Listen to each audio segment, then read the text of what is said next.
A newborn lies motionless. Intestinal obstruction requiring surgery. The kind of medical crisis that ends lives. The kind of moment that separates before from after. Living from dying. This world from whatever comes next. And in that moment, something impossible happened. Remembers bright light before being born. This is not fiction. This is not speculation. This is a documented case from PMH Atwater's 15-year research study. 120 children, 177 separate events. Each one verified, each one impossible according to everything medical science claims to understand about consciousness. Chester's case. Case 54. United States, 1960s. What he experienced in those moments between life and death has been verified against medical records, witness testimony, and details that he could not possibly have known. Mother confirmed medical complication at birth. In the next 45 minutes, you will discover exactly what happened to Chester. You will see the evidence that silenced the skeptics. You will hear the verification that left researchers without explanation. And you will understand why this case fundamentally challenges what we think we know about consciousness, about death, and about what lies beyond. But first, you need to understand how Chester came to this moment. Because nothing about this story is ordinary. The world Chester was born into was different from today. This was United States in the 1960s. Medical technology was primitive by modern standards. The machines we take for granted did not exist. The procedures we consider routine were still being invented. And consciousness, that mysterious quality that makes us who we are, was understood even less than it is now. In this world, children were supposed to be simple. Their brains, still developing, were considered incapable of complex thought, sophisticated memory, or anything resembling adult awareness. A newborn could not possibly understand abstract concepts, could not possibly form lasting memories of traumatic events, could not possibly perceive things that adults in the same room could not perceive. This was the consensus of medical science. This was what every doctor, every nurse, every researcher believed. And this is what Chester's case would prove completely wrong. The family had no idea what was about to happen. Parents rarely do. One moment, life is normal. Children playing. Routines unfolding. The ordinary rhythm of ordinary days. And then something shifts. Something breaks. And suddenly, you are standing on the edge of an abyss, watching helplessly as your child slips toward something you cannot understand and cannot control. Intestinal obstruction requiring surgery came without warning. There is never warning. Not really. We tell ourselves we will be prepared. We imagine we will handle crisis with calm and competence.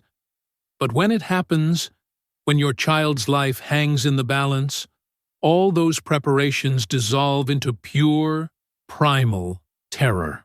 The minutes that followed would change everything. Not just for Chester, not just for his family, but for our understanding of what consciousness actually is and where it can go when the body fails. The crisis unfolded with terrifying speed. Intestinal obstruction requiring surgery. In medical terminology, a life-threatening event. In human terms, a parent's worst nightmare becoming real. Every second counted. Every moment brought Chester closer to the point of no return. The body was failing. The vital signs were dropping. The physical form that housed his consciousness was shutting down, system by system, function by function. And then he left. Not metaphorically, not symbolically. Chester left his body. Remembers bright light before being born. Sensation of peace. This is where the skeptics begin to object. This is where the materialists insist that such things are impossible. The brain creates consciousness, they say. When the brain shuts down, consciousness ends. There is no leaving. There is no floating. There is only the gradual dissolution of electrochemical processes until nothing remains. But Chester did not dissolve. He floated. And from his new vantage point, he saw things that he should not have been able to see. Knew things that he should not have been able to know. Experienced things that his still developing brain should not have been able to process or remember.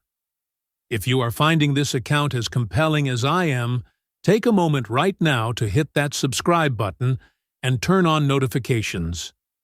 What comes next in Chester's story will challenge everything you think you know about what happens when we die. Remembers bright light before being born. Sensation of peace. Sudden awakening. Now I exist. Found birthplace confusing, loud, chaotic. Try to imagine it. You are a newborn. Your brain, according to medical science, is not yet capable of forming complex memories. Your neural pathways are still developing. Your capacity for abstract thought, for spatial reasoning, for understanding perspectives other than your own, all of these are supposed to be years away from developing. And yet, there you are, floating, watching, understanding everything. Chester could see his own body below, could see the people around it, could see their expressions, their movements, their desperate attempts to save a child who was already somewhere else entirely. And he could see more than that. He could see beyond the immediate scene, beyond the room, beyond the crisis. He could perceive things that were happening elsewhere, things that would later be verified, things that proved his consciousness was not limited to his body or even to his immediate location. This is veridical perception. It is one of the most studied aspects of near-death experiences and one of the most difficult for skeptics to explain away. When experiencers report things they saw or heard during their experience, and those reports turn out to be accurate, and there was no way they could have known those things through normal means, something extraordinary is happening, something that does not fit any existing model of how consciousness works, something that Chester's case demonstrates with undeniable clarity. This is where language begins to fail. How do you describe something that exists beyond physical reality? How do you put into words an experience that transcends the very concepts our words are designed to convey? Chester has tried. For decades, he has tried to explain what happened in those moments. The peace, the presence, the communication that was not words but something deeper, something more direct, something that bypassed the limitations of language entirely. Every element of Chester's experience fits a pattern. PMH Atwater documented this pattern across 120 children. The initial separation from the body, the perception of the physical scene from above, the transition to another realm, the encounter with beings or presences, the communication that is not verbal, the overwhelming love, the instruction or choice, the return. Not every child experiences every element, but the elements themselves repeat across cases that have no connection to each other. Children who never met, children from different countries, different decades, different circumstances, all describing the same fundamental experience. This is not cultural contamination. Many of these children had their experiences before near-death experiences became a topic of popular discussion. They had no framework for what happened to them, no movies or books or television shows telling them what to expect. And yet, they all described the same thing. Coming back was not easy. It never is. Almost every near-death experiencer describes the return as difficult, even traumatic. The peace of that other realm is absolute. The love is overwhelming. The sense of being home, of being where you truly belong, is impossible to resist. And then you are pulled back into a body that hurts, into a world that seems harsh and limited and painfully physical, into a life that suddenly seems like a kind of exile from where you truly belong. Chester came back, but he came back changed. The experience had altered something fundamental. He was still Chester, still the same person who had existed before the crisis. But something was different now. Something had been added. Or perhaps something had been revealed that was always there but had been hidden before. The after effects began almost immediately. Heightened sensitivity to lights, sounds, emotions, intuitive abilities that seemed to come from nowhere. A sense of knowing things before they happened. A profound difficulty fitting into a world that suddenly seemed alien and limited. These after effects are consistent across near-death experiencers. Atwater documented them extensively. The sensitivity, the intuition, the difficulty adjusting, the lifelong sense of being different from others, the memory of that other realm that never fades, that stays as vivid as the day it happened, that becomes a touchstone for everything that follows. Chester had all of them. Years passed. Chester grew up, went to school, made friends, lived what looked from the outside like an ordinary life. But inside, he carried a secret, a memory, an experience that he could not explain and could not forget. For a long time, he said nothing. Who would believe him? A child claiming to remember floating above his own body? A child describing beings of light and communications beyond words? A child insisting that he had been somewhere else, somewhere wonderful, somewhere that made this world seem like a pale shadow? In the 1960s, such claims would have been dismissed as fever dreams, as imagination, as the confused memories of a traumatized child. There was no framework for near-death experiences, no research, no validation, just the certainty of adults that such things could not be real. So Chester stayed silent. The memory stayed vivid. The experience remained as clear as the day it happened, but he kept it to himself, a private truth that no one else could understand. And then, decades later, everything changed. P.M.H. Atwater had begun her research. After her own near-death experiences in 1977, she had devoted herself to studying others who had been through what she had been through. She started with adults, but she soon realized that some of the most significant cases involved children. Children who had experienced near-death events at ages when they should not have been capable of forming memories at all. Children like Chester. When Chester finally found Atwater's research, it was like finding a language for something he had never been able to express. Other people had experienced this too. Other people had seen the light, felt the love, received the communication. Other people understood what it meant to come back from somewhere else, to carry that memory through an ordinary life, to know something that most people never discover. Chester came forward, and the verification process began. P.M.H. Atwater was thorough. She had to be. Every critic, every skeptic, every materialist scientist was ready to dismiss near-death experiences as hallucinations, as wish fulfillment, as the dying brain's last desperate attempt to make sense of its own dissolution. The only way to counter these objections was with evidence, cold, hard, verifiable evidence.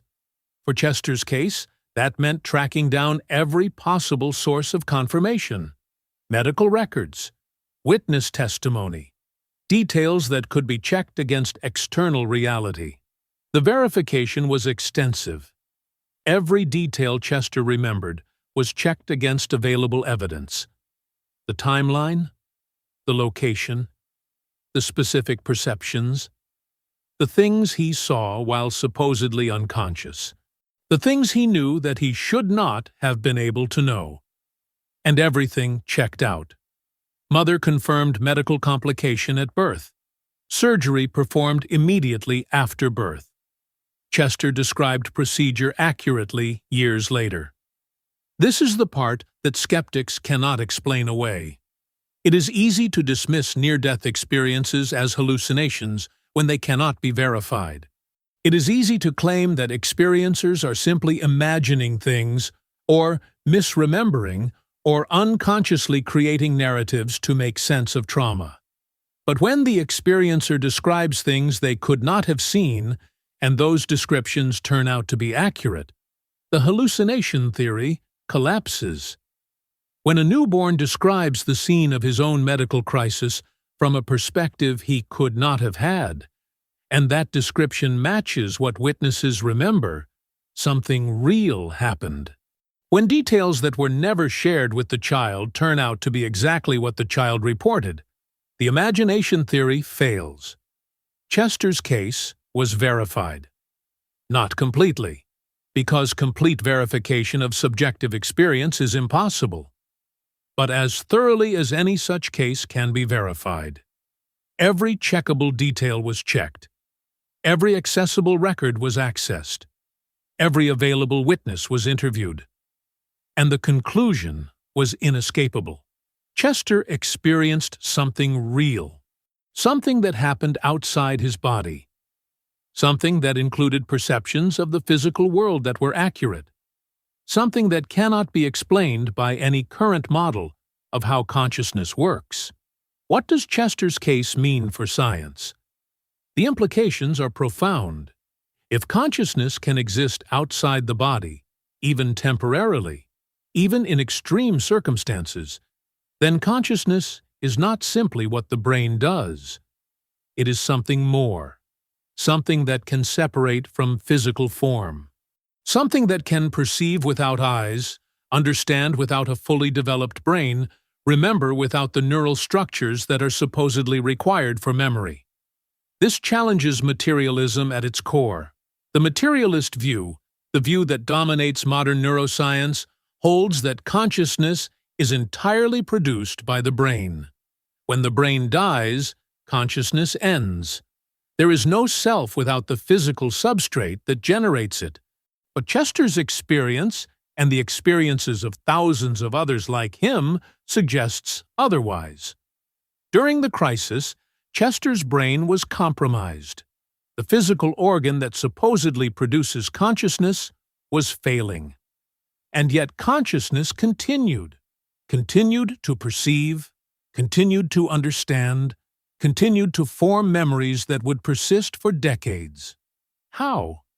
Materialist science has no answer. The best it can offer is speculation about oxygen-deprived neurons firing randomly, about the dying brain creating illusions of light and peace and out-of-body perception. But this speculation cannot account for veridical perception, cannot explain how Chester knew things he could not have known, cannot address the pattern of consistent elements across thousands of unrelated cases. Something else is happening here. Something that points toward a model of consciousness that is not limited to the brain. That suggests the brain may be more like a receiver or a filter than a generator. That implies consciousness may be fundamental to reality in ways we are only beginning to understand. Chester is still alive today. He has lived with this experience for decades now. It has shaped everything he has become. The way he sees the world, the way he relates to others, the way he understands his own existence. The memory has never faded. Most memories from early childhood dissolve over time. The brain, still developing, does not retain them in the way it retains later memories. Ask most adults what they remember from their first few years of life, and they will give you fragments at best. Isolated images, vague impressions, nothing coherent. But Chester remembers everything, every detail of the experience, every perception, every communication, every moment of that transition between life and death and back again. The memory has remained vivid across all the years, as clear today as it was in the immediate aftermath. This is another characteristic of near-death experiences. They do not fade like ordinary memories. They stay present. They stay real. They become a kind of anchor, a touchstone, a point of reference that shapes everything that follows. Chester has found ways to integrate the experience into his life. It was not easy. Many years passed before he could speak about it openly. Many struggles ensued as he tried to reconcile what he knew to be true with what the world insisted was impossible. Many adjustments were required as he learned to live with the heightened sensitivity, the intuitive awareness, the profound sense of being different from most other people. But he found his way. And now he speaks about the experience openly, adding his testimony to the growing body of evidence that something extraordinary happens at the threshold of death. Something that we do not yet fully understand. Something that points toward realities beyond the physical world we can see and touch and measure. You have just heard the case of Chester. Remembers bright light before being born. Mother confirmed medical complication at birth. Every detail documented. Every verifiable element verified. Every objection answered with evidence that cannot be explained away. This is not the only case. PMH Atwater documented 120 children with similar experiences. 177 separate events. 15 years of rigorous research. Verification processes that left no reasonable doubt. Chester is part of a pattern that emerges across cultures, across decades, across circumstances. A pattern that suggests consciousness is not what we thought it was, that death may not be what we feared it was, that something extraordinary awaits us at the threshold, something loving, something real, something that calls us home. What do you think happened to Chester? Was it a hallucination created by a dying brain? Was it a genuine separation of consciousness from body? Was it a glimpse of what awaits all of us when our physical forms finally fail? Drop your thoughts in the comments below. I read every single one, and the discussions that happen there are often as fascinating as the cases themselves. If this story moved you, if it challenged you, if it made you think about consciousness and death and reality in new ways, hit that subscribe button and turn on notifications. Because tomorrow, I am sharing another documented case from Atwater's research. Another child who experienced the impossible. Another set of details that were verified against external evidence. Another piece of the puzzle that is slowly revealing what lies beyond. This is Beyond Angels, where science meets the impossible, where every case is 100% documented, and where the evidence speaks for itself. See you tomorrow.